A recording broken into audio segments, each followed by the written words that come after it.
Poleg dveh obletnic, ki smo jih že omenili in so pripeljale do razstave robot.si, se je letos zgodila še ena pomembna obletnica.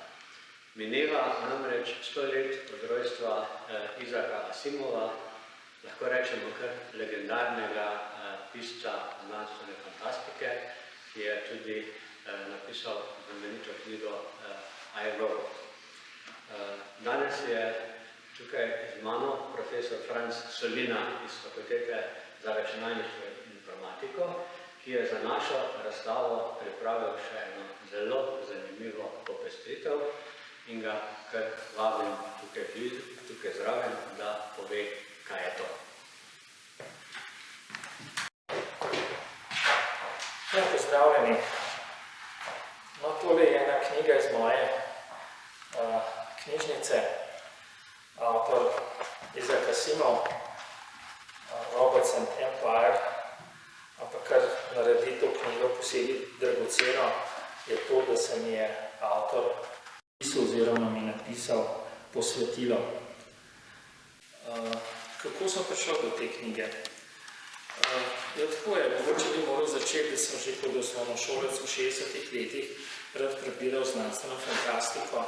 Začel sem seveda z Vidom Pečjakom in njegovimi tremi marsovcimi. In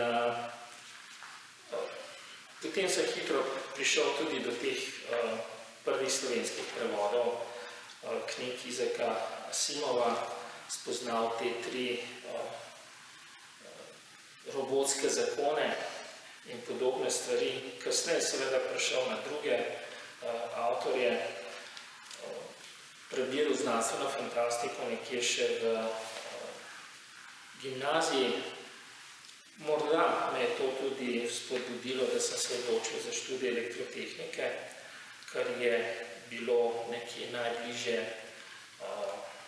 razvijajočemu se področju računalništva in seveda tudi robotike. No, po končanem študiju v Ljubljani, na Ljubljanski univerzi, sem dobil štipendijo za doktorski študij v Ameriki. Sprejet sem bil na Pensilvansko univerzo. Delal sem pod mentorstvom profesor Ružane Bajči, ki je še danes veliko ime na področju robotike in računalniškega vida. No, tam sem običajno vsako opoldne si vzel pol ure odmora, sem malo sprehodil po kampusu in nekega dne sem slučajno zagledal pač obvestilo reklame, da bo Isaac Asimov podpisoval zadnjo svojo knjigo v knjigarni na kampusu. No, ker sem imel res še take zelo tople spomine na tega avtorja, sem se zato takoj odločil, šel v knjigarno, se postavil v vrsto, bila kar dolga vrsta ljudi, ki so želeli njegov podpis in končno sem prišel na vrsto. Moram reči, da je bil tako zelo lep. Imam lepe spomine na to.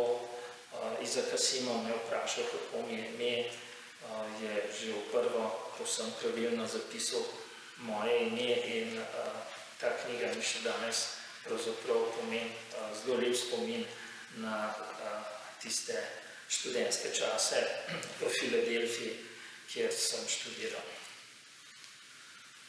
Tako da, ko sem slišal za tole razstavo,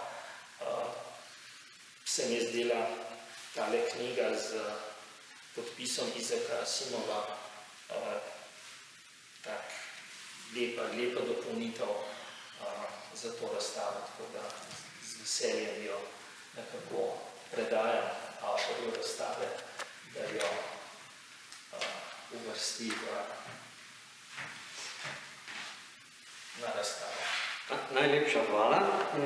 Razstava seveda zdaj zaradi ukrepov ni dostopna javnosti, takoj ko se bodo pa razmere normalizirale, bo tukaj na razstavi in se obiskovalci lahko tudi pogledali. Še enkrat najlepša hvala za vašo pomoč.